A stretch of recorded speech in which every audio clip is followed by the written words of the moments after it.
Subscribe कीजिए ध्येय IAS channel को और बेल आइकन को दबाइए लेटेस्ट वीडियोस सबसे पहले देखने के लिए।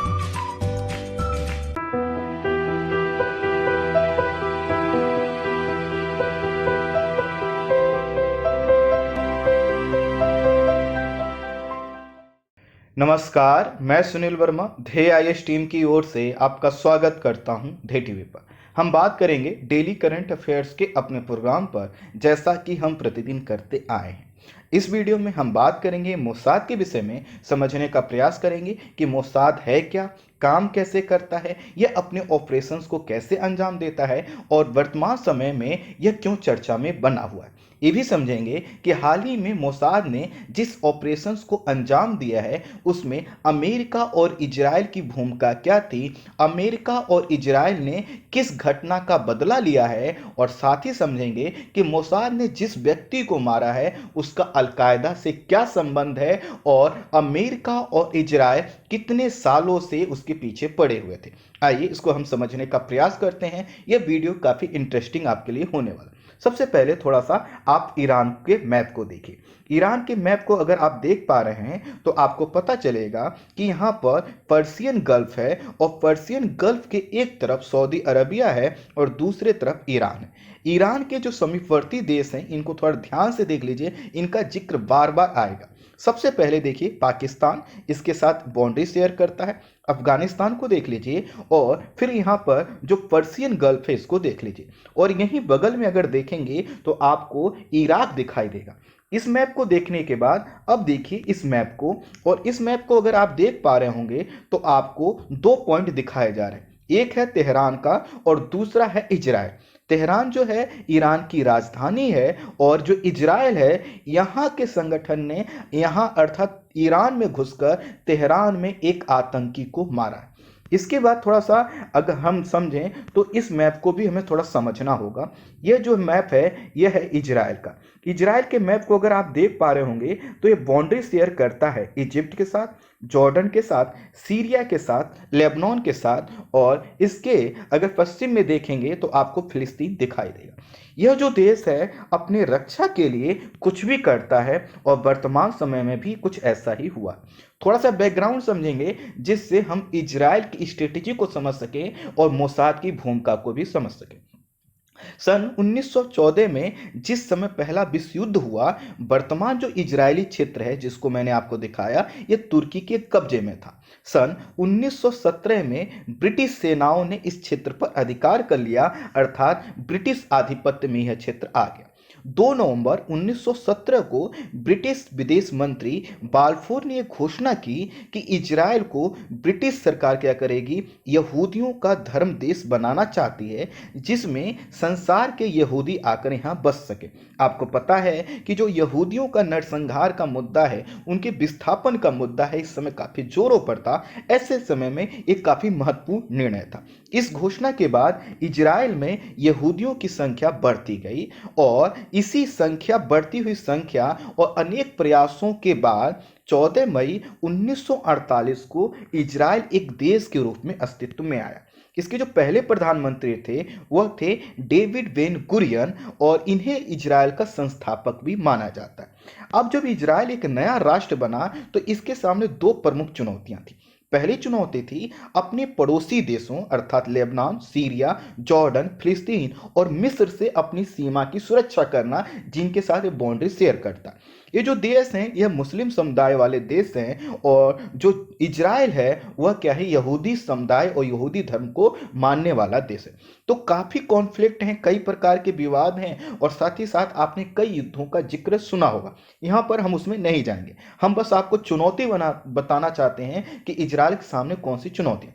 पहली चुनौती थी कि आखिर वो अपनी बाउंड्री को कैसे प्रोटेक्ट करे जबकि सभी तरफ उसके दुश्मन देश हैं। वहीं जो दूसरी चुनौती थी वह थी अपनी यहूदी समुदाय के लोगों की सुरक्षा करना। यहूदी समुदाय के लोगों की सुरक्षा न सिर्फ इजराइल में करना बल्कि विश्व के किसी भी भाग में अगर हैं तो उनकी सुरक्षा करना। अब जब इतनी बड़ी जो है कि चुनौती थी तो स्वाभाविक है इसके लिए इजराइल के द्वारा किया जाना कुछ ना कुछ तो जरूरी था। आज़ादी के समय इस देश की जो जनसंख्या थी वह मात्र और मात्र 7 लाख थी। कम जनसंख्या थी और चारों तरफ से जो घिरा देश है इजराइल, इसको क्या करना था, अपने आप को शत्रुओं से बचाना था। ऐसे में इसके लिए हर एक व्यक्ति क्या था, इंपॉर्टेंट था, अर्थात यहूदी समुदाय का एक एक व्यक्ति इनके लिए महत्वपूर्ण था, जो कि क्या कर सके, अपनी देश की रक्षा कर सके और साथ ही साथ अपनी सीमाओं को प्रोटेक्ट कर सके। इसके लिए जरूरी था कि जो नागरिकों की सुरक्षा है उसको सुनिश्चित किया जाए। तो जो पहले प्रधानमंत्री डेविड वेन गुरियन थे, उन्होंने ऊपर की दोनों चुनौतियों से निपटने के लिए 13 सितंबर 1949 को एक खुफिया सुरक्षा एजेंसी मोसाद की स्थापना की। इसे पड़ोसी देशों एवं अन्य देशों में इजराइल के खिलाफ हो रही साजिश का पता लगाना था, गुप्त ऑपरेशन को अंजाम देना था और आतंकवाद का मुकाबला करना था। और साथ ही साथ जो सबसे बड़ी जिम्मेदारी थी कि अपने नागरिकों की हर हाल में सुरक्षा की जाए।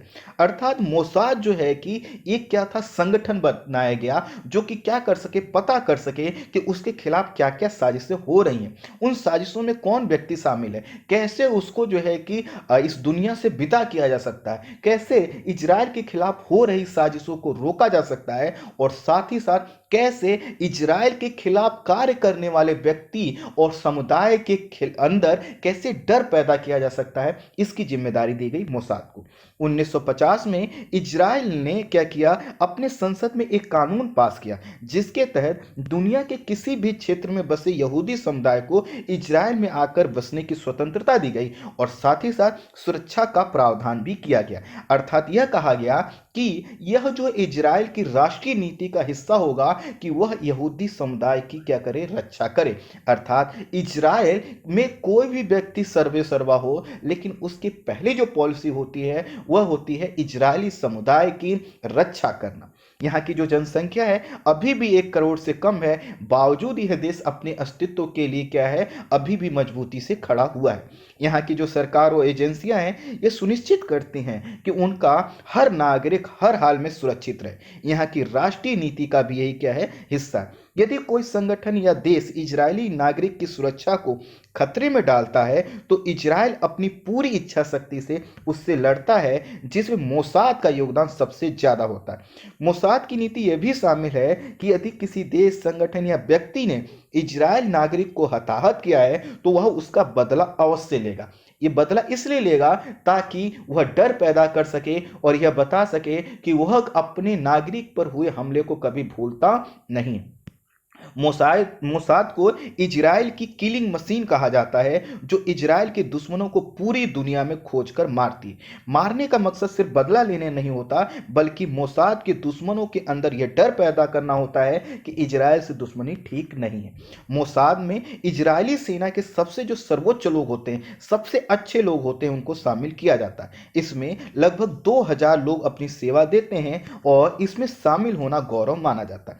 ये पूरा जो बैकग्राउंड था इसलिए था ताकि आप समझ सकें कि आखिर इजराइल ने बदला लिया क्यों है, और उसके बदला लेने के पीछे यही जो पॉलिसी जो मैंने अभी तक बताई, यही सब चीजें आगे आएंगी। मोसाद न सिर्फ अपने अच्छे लड़ाकों की भर्ती करता है, बल्कि दुनिया के सबसे खतरनाक जहर का निर्माण करता है, जैविक हथियार का निर्माण करता है और आधुनिक हथियारों का निर्माण करता है। यह मुस्लिम देशों में परमाणु बम के निर्माण पर नजर रखता है और उनके परमाणु प्रोग्राम को फेल करने के लिए किसी भी हद तक जा सकता है, जिससे इजराइल का अस्तित्व बना रहे। प्रश्न आएगा कि मोसाद इस समय चर्चा में क्यों है।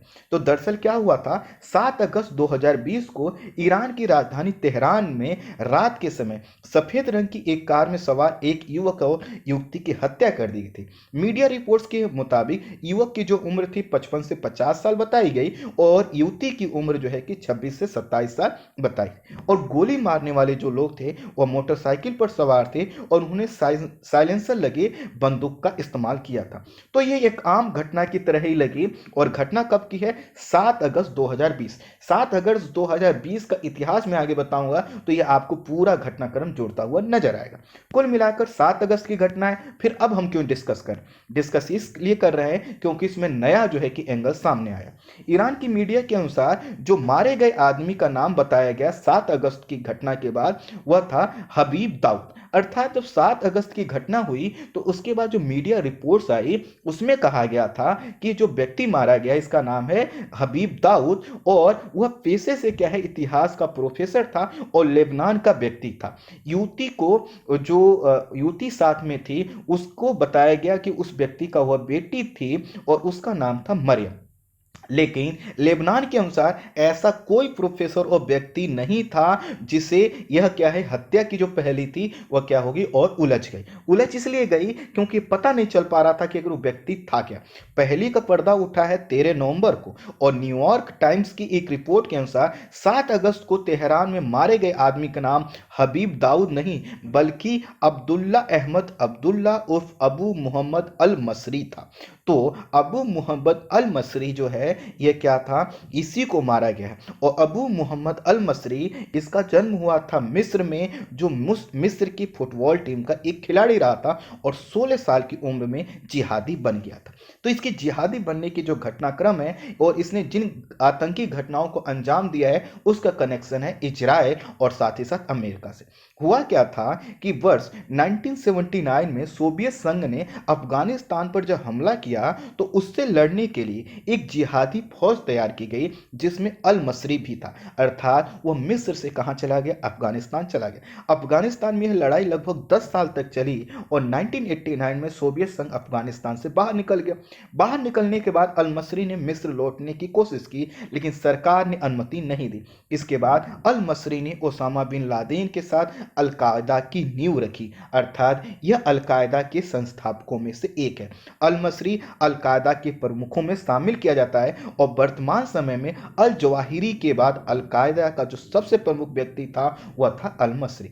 अल मसरी की जो बेटी थी जिसका नाम मरियम था जो कि अभी मारी गई है, इसकी शादी हुई थी ओसामा बिन लादेन के बेटे हमजा के साथ जो कि मारा जा चुका है। और उसके हमजा के मरने के बाद बताया यह जाता है कि बेटी मरियम क्या कर रही थी, अपने पिता के साथ आतंकी संगठन को बढ़ाने का प्रयास कर रही थी, ऐसा मीडिया रिपोर्ट्स कहती हैं। अल मसरी की हत्या का संबंध अमेरिका और इजराइल से है जिसे मोसाद ने क्या किया, अंजाम दिया। मोसाद का भी एक स्पेशल यूनिट है जिसका नाम हम आगे बताएंगे, उसने इस पूरे घटना को अंजाम दिया है, लेकिन प्रमुख रूप से आप इसको मोसाद के नाम से जानेंगे। प्रश्न आएगा कि अमेरिका और इजराइल का कनेक्शन क्या है। पहले समझिए अमेरिका का कनेक्शन। 22 साल पहले 7 अगस्त 1998 को केन्या और तंजानिया स्थित अमेरिकी दूतावासों में आतंकी विस्फोट हुआ था। कहां पर, केन्या और तंजानिया स्थित जो अमेरिकी दूतावास थे उसमें हुआ था। दिन कौन सा था, 7 अगस्त, और समय कब था, 1998। और यह जो घटना हुई है कब हुई है, 7 अगस्त 2020 को, अर्थात 22 साल बाद इस घटना का बदला लिया गया। तो हुआ क्या था कि 7 अगस्त 1998 को अमेरिका के दूतावासों पर हमला हुआ और करीब 10 मिनट के अंतराल पर ये दोनों हमले हुए थे जिसमें 224 लोग मारे गए थे, 5000 से ज्यादा लोग घायल हुए थे। और इन हमलों का जो मास्टरमाइंड था वह था अल मसरी। उस समय अमेरिका के राष्ट्रपति थे बिल क्लिंटन। उन्होंने कहा था कि इसमें शामिल लोगों को सजा दी जाएगी चाहे समय कितना भी लगे, और यह समय लगा है 22 साल का। तो यहां तो आपको समझ में आ गया कि अमेरिका का कनेक्शन क्या है, वो क्यों इसको ढूंढ रहा था। दूसरा कनेक्शन समझिए इजराइल का। इजराइल हुआ क्या था कि केन्या के मोम्बासा में पैराडाइज नामक एक होटल था जिसके मालिक एक इजरायली नागरिक थे। 28 नवंबर 2002 को इस होटल में एक बम फटा। इस घटना में 13 लोग मारे गए जिसमें 3 इजरायली नागरिक भी थे। अब आप कहेंगे 3 इजरायली नागरिक, तो मैंने आपको क्या बताया कि मोसाद की जिम्मेदारी है हर नागरिक की सुरक्षा सुनिश्चित करना। इसी के कारण आपने देखा होगा कि कुछ देशों के लोगों में जो है कि एक ऐसा प्राउड फील होता है कि उनको लगता है कि वो कभी भी कहीं भी सेफ है। जैसे अमेरिका की बात करें, इजराइल की बात करें, उनको लगता है कि उनके साथ दुनिया का कोई व्यक्ति कुछ गलत नहीं कर सकता क्योंकि पूरी सरकार लग जाती है एक व्यक्ति को छुड़ाने और उसको जो है कि उसका बदला लेने के लिए। तो 3 लोग इसमें मारे गए थे। समय था 28 नवंबर 2002 को। और ये जो हमला किया गया उसमें क्या हुआ, उस हमले के बाद एक और घटना हुआ। होटल में हमला हुआ जिसमें 13 लोग मारे गए।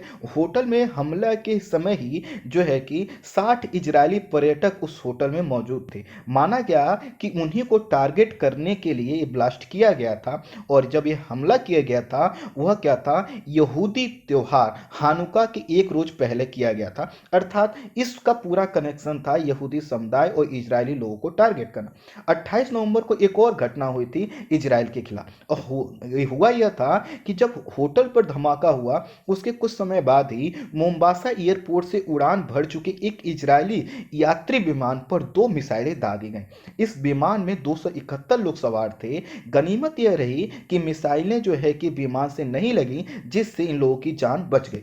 इन दोनों हमलों का जो मास्टरमाइंड था वह भी क्या था, अल मसरी ही था। इसी कारण अमेरिका और इजराइल दोनों अल मसरी की खोज कर रहे थे और उससे मारना चाहते थे। इजराइल के न्यूज ग्रुप चैनल 12 के अनुसार अल मसरी फिर से इजरायली नागरिकों पर हमले की योजना बना रहा था, जिसमें उसका साथ दे रही थी उसकी बेटी, इसलिए उसका खात्मा जरूरी था।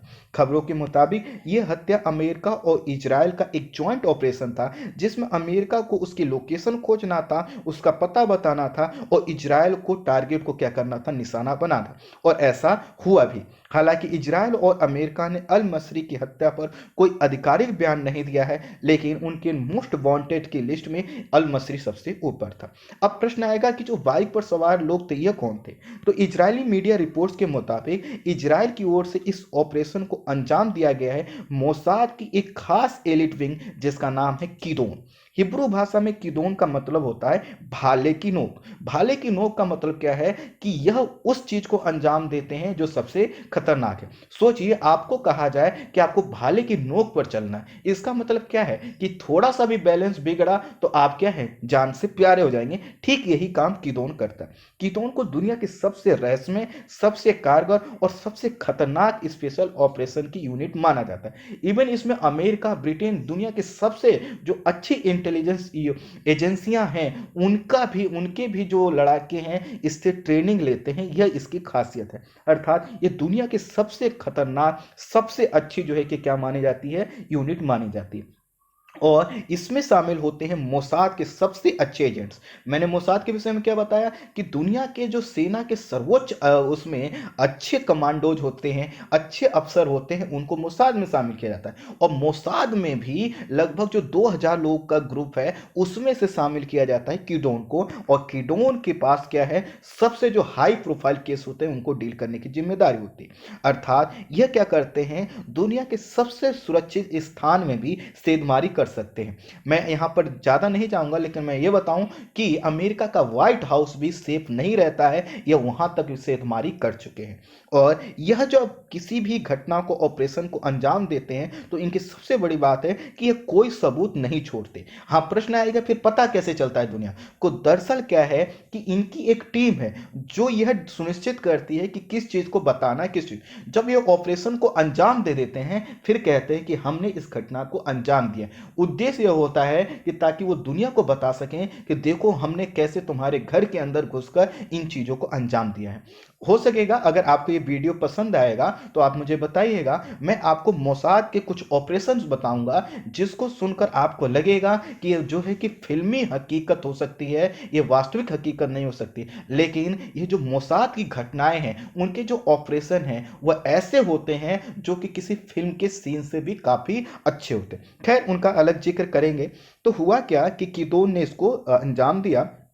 और ये जो 2 लोग थे बाइक सवार, ये थे क्या थे, किदोन से संबंधित थे। किदोन क्या करता है, ईरान के न्यूक्लियर साइंटिस्ट की हत्या भी कर चुके हैं। ये असीरिया के न्यूक्लियर रिएक्टर पर बम गिरा चुके हैं। और ईरान में हाल के समय आपने सुना होगा कई रहस्यमयी आगजनी की घटनाएं हुई, उसके पीछे भी किदोन का हाथ बताया जाता है। प्रश्न आएगा कि अल मसरी तेहरान में क्या कर रहा था जिसको मारने के लिए या यहाँ इजराइल से वहां पर इनको जाना पड़ा, या फिर इसको ढूंढ रहे थे। आखिर जो है कि अल मसरी का ईरान या तेहरान से क्या संबंध है।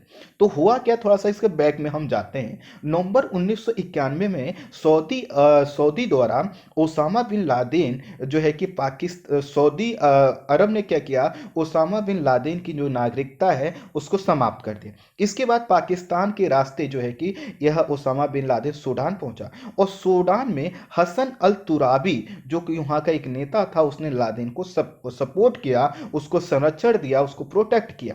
तुराबी का मकसद भी दुनिया में क्या करना था, खलीफत का राज कायम करना था।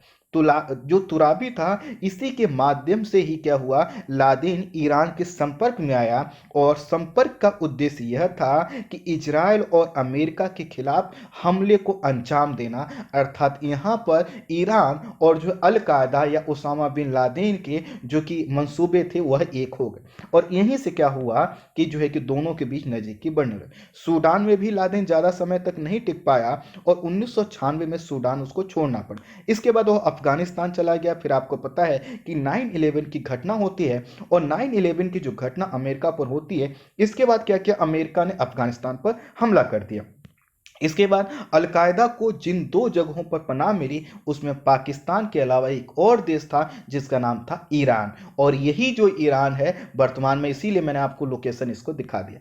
ब्रिटिश अखबार द गार्डियन के अनुसार जब अलकायदा अफगानिस्तान में घिर गया तो ईरानी कुड्स फोर्स के मुखिया कासिम सुलेमानी से संपर्क किया गया, अर्थात इसने संपर्क किया जिसकी सहायता से अलकायदा के बड़े अधिकारियों जिसमें अल मसरी भी शामिल था ईरान में जगह मिली। और तभी से क्या है, ईरान में अलकायदा का एक पूरा गढ़ बना हुआ था। आपको पता है कि जो कासिम सुलेमानी है उसको अमेरिका के CIA ने लास्ट ईयर जो है कि क्या किया था, हमले में मारा था और कहा था कि ये अमेरिका का सबसे बड़ा टारगेट था। कुल मिलाकर कासिम सुलेमानी के माध्यम से अलकायदा क्या हुआ था, ईरान में मजबूत हुआ। अमेरिका को लगता था कि ईरान में अलकायदा के लोगों को अपने यहाँ उसने हाउस अरेस्ट में रखा है, मगर सच्चाई यह थी कि वहाँ पर यह जो अलकायदा के प्रमुख लोग थे ईरानी फोर्सेस के सुरक्षा में एक ओपन जेल में रहते थे। और वर्ष 2015 में ईरान ने अल मसरी समेत अलकायदा के 5 बड़े प्रमुखों को ओपन जेल से भी रिहा कर दिया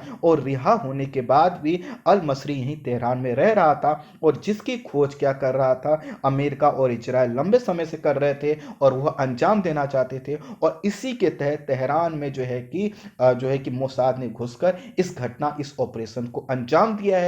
और इस तरह से अमेरिका ने अपने ऊपर हुए 22 साल पहले के हमले का बदला लिया है और वहीं इजराइल ने 18 साल पहले अपने नागरिकों के ऊपर हुए हमले का बदला लिया। इसी के कारण कहा जाता है कि अगर किसी दुनिया की जो एजेंसी है, अगर वो मोसाद की तरह स्ट्रिक्ट हो जाए, वो पंक्चुअल हो जाए और अपने नागरिकों की सुरक्षा के लिए इतने अच्छे ऑपरेशंस को अंजाम दे सके, तो आतंकवाद उसके लिए क्या होगा, एक बहुत छोटी सी चुनौती हो। इसीलिए कहा जाता है कि अगर किसी देश का इंटेलिजेंस ग्रुप या मोसाद जैसे संगठन एक्टिव है, मजबूत है, सक्रिय है, तो उस देश की इंटरनल और जो है कि एक्सटर्नल जो सिक्योरिटी है, काफी सुरक्षा सुनिश्चित होती है। तो इस वीडियो में इतना ही। Thank you so much.